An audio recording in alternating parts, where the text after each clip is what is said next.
T'es-tu déjà imaginé à quoi ressemblaient les prophètes de Dieu? Que la paix soit sur eux ainsi que sur notre prophète. Ces hommes furent l'élite que Dieu, le Tout-Puissant, a choisi parmi ses créatures. Les meilleurs des hommes, les plus nobles, les plus parfaits dans leur caractère et leur comportement. Ils furent les plus véridiques dans leurs discours, les plus sincères dans leurs intentions, les plus purs dans leur cœur. Dieu, exalté soit-il, les a gratifiés de vertus que nul autre ne peut égaler. Il les a protégés des péchés, des fautes, des erreurs et de tout ce qui pourrait ternir la dignité de la prophétie. Mais t'es-tu un jour posé la question, à quoi ressemblaient ces élus? Quel était l'aspect de leur visage, la profondeur de leur regard, leur manière de marcher? Étaient-ils grands ou petits? Avaient-ils la peau claire ou foncée? Étaient-ils larges d'épaules ou plutôt élancés? À quoi ressemblait le visage d'Ibrahim, l'ami intime du Tout-Miséricordieux?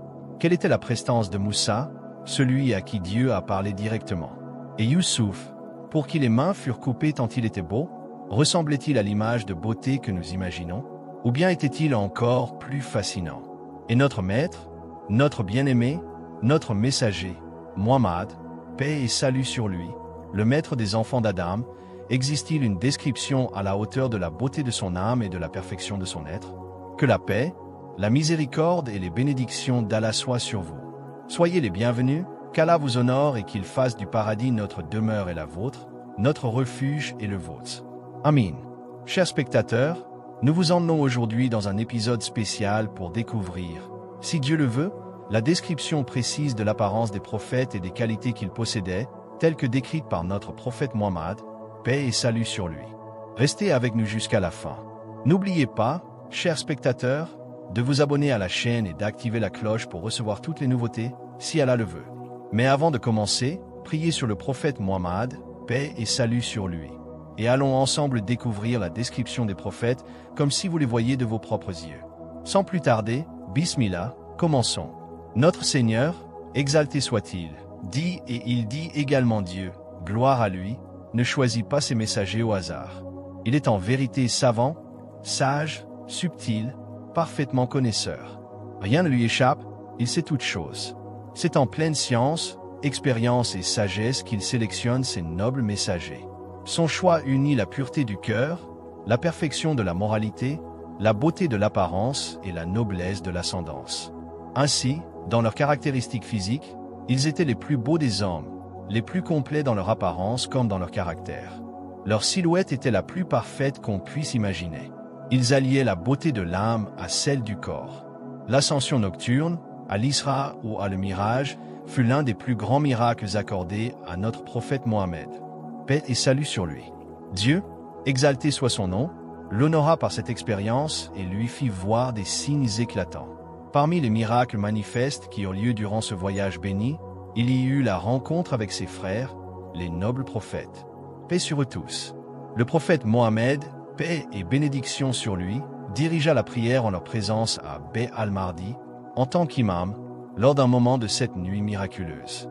Comme cela est rapporté dans le hadith d'Abu Huraira, que Dieu l'agrée, le prophète élu Mohammed, paix et salut sur lui, a dit « Je me suis vu au milieu d'un groupe de prophètes. Voici Moussa, debout en prière. C'était un homme brun, aux cheveux crépus, semblable à un homme de la tribu de Chanois. Chanois étant une tribu connue pour la haute taille et la force de ses hommes. Et voici Issa, fils de Mariam, debout en prière. La personne qui lui ressemble le plus est Tourwa ibn Masudé at-Takafi. Et voici Ibrahim, debout en prière. L'homme qui lui ressemble le plus est votre compagnon. Le prophète, paix sur lui, faisant ici allusion à lui-même. Puis il dit, le moment de la prière est arrivé. Alors je les ai dirigés en tant qu'imam. Rapporté par Muslim. Quel honneur immense que notre prophète Mohammed, paix et salut sur lui, était l'imam des prophètes, le maître des messagers et l'intercesseur de l'humanité tout entière. Louange à Dieu, Seigneur des mondes. De même que Dieu, exalté soit-il, a comblé de faveur son prophète, paix et bénédiction sur lui. Lorsqu'il les rencontra, le messager de Dieu croisa ses prophètes lors de son ascension au ciel. Parmi ceux qu'il vit, se trouvait notre père Adam, paix sur lui, assis, entouré à sa droite et à sa gauche par les esprits de sa descendance.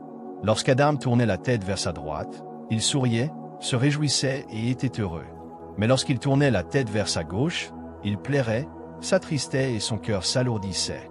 Intrigué, le prophète, paix et salut sur lui, demanda à l'archange Jibril ce qu'il voyait. Jibril lui expliqua que ceux qui étaient à la droite d'Adam, paix sur lui, étaient les habitants du paradis issus de sa descendance, ce qui lui apportait joie et bonheur de les voir. En revanche, ceux qui étaient à sa gauche étaient les habitants de l'enfer, que Dieu nous en protège. Et chaque fois qu'Adam posait son regard sur eux, il se peinait et s'attristait.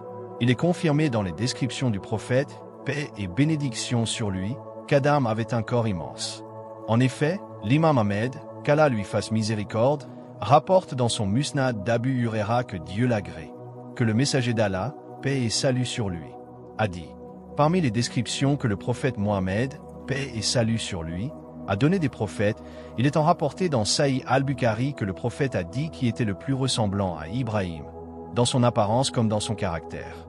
Et à propos de Moussa, il a dit, le prophète, paix et salut sur lui, a donc décrit Ibrahim, le bien-aimé de Dieu, paix sur lui, comme lui ressemblant, c'est-à-dire semblable au prophète lui-même, en noblesse et en apparence.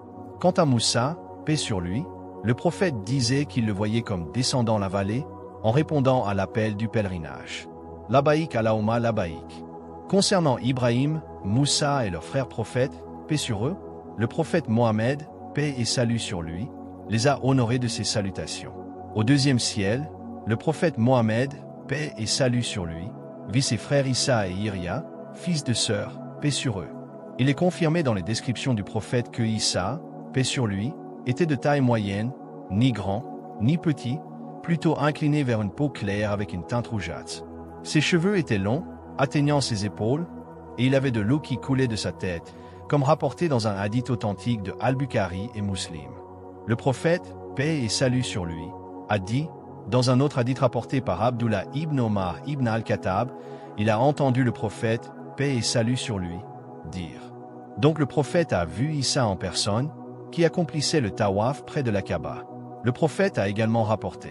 Au troisième ciel, le prophète, paix et salut sur lui, vit son frère Youssouf, paix sur lui, auquel il salua et pria pour lui. Le prophète a décrit Youssouf comme ayant reçu la moitié de la beauté. Il a dit, voici un homme qui a reçu la moitié de la beauté, rapporté par Muslim. Le prophète Muhammad, paix et salut sur lui, a décrit le prophète Youssouf comme étant le plus beau des hommes et le plus parfait dans sa création. Il a dit, voici un homme, le plus beau que Dieu ait jamais créé, qui surpassait les gens en beauté, telle la pleine lune parmi les étoiles. Je demandai alors à l'archange Jibril, qui est-ce? Il répondit, c'est ton frère Youssouf, accompagné de quelques membres de son peuple. Je lui adressai le salut, et il me répondit. Cependant, la beauté de Youssouf, paix sur lui, n'égale pas celle de notre prophète Muhammad, paix et salut sur lui.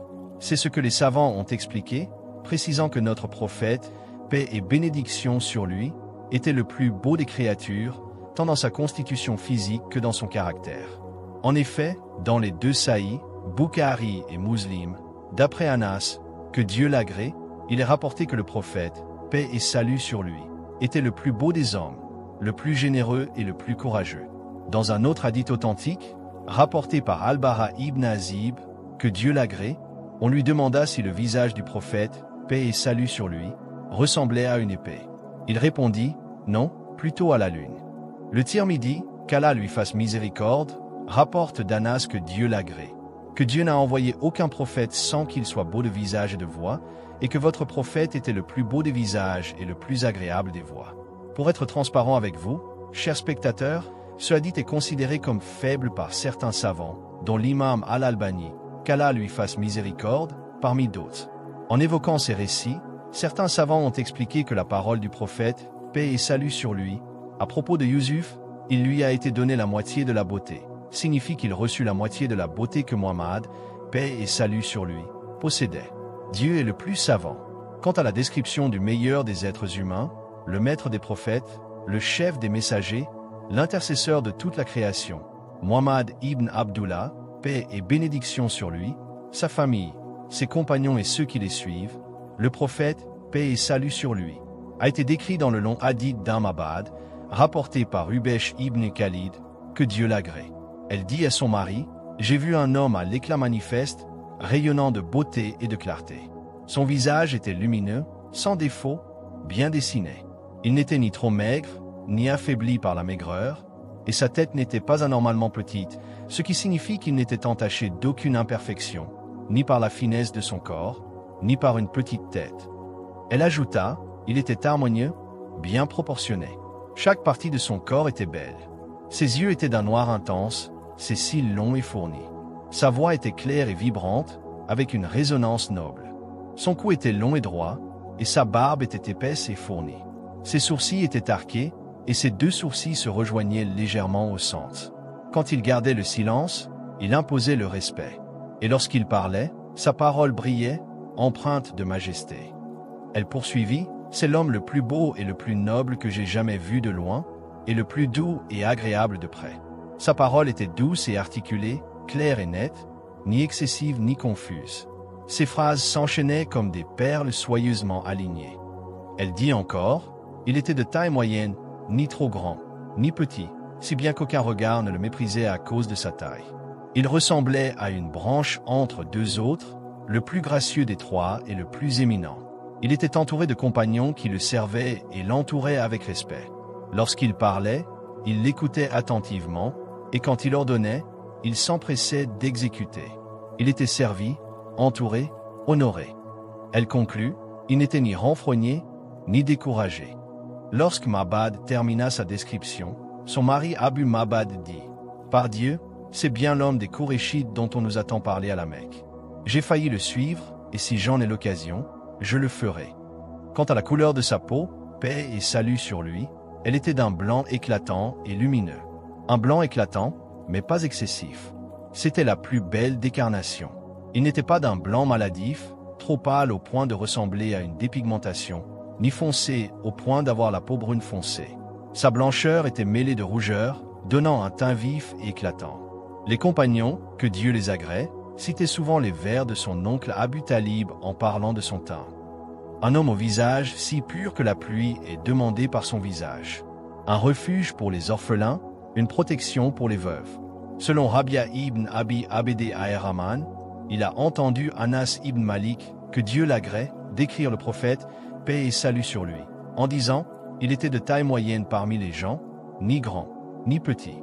Il avait un teint lazare, blanc lumineux, mais ni trop pâle, ni foncé. Il ajouta, il n'avait pas les cheveux très crépus, ni complètement raides, mais plutôt modérés entre les deux. Concernant son visage, paix et salut sur lui, il était le plus beau de tous. Son visage était lumineux et rond, semblable à la lune. On disait que la sueur sur son visage brillait comme des perles. Il avait les joues lisses, douces et peu charnues. Son nez était aquilin. La pointe était légèrement surélevée avec une légère courbure au milieu. Sa bouche était bien formée, ses dents éclatantes. Et lorsqu'il souriait, ses dents brillaient comme si elles allaient scintiller. Quant à la rencontre du prophète avec ses frères prophètes, certains savants débattent pour savoir s'il s'agissait d'une rencontre corporelle ou spirituelle, si les prophètes étaient présents avec leur corps ou seulement avec leurs âmes.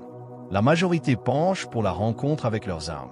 Le savant Hafiz ibn Hajar, qu'Allah lui fasse miséricorde, a expliqué que la vision des prophètes dans les cieux est difficile à concevoir si leur corps repose dans leur tombe sur terre. La réponse est que leurs âmes prennent la forme de leur corps ou que leurs corps furent temporairement rassemblés pour honorer le prophète lors de cette nuit. La version la plus probable est qu'il a rencontré leurs âmes prenant l'apparence de leur corps, à l'exception de Isa, paix sur lui, qui fut élevé corps et âme. Les corps des prophètes, paix sur eux, reposent dans leur tombe, tandis que leurs âmes sont dans les cieux. Le rassemblement que Dieu leur a permis avec le prophète Mohammed, paix sur lui, fut donc celui de leurs âmes revêtues de leurs apparences corporelles véritables.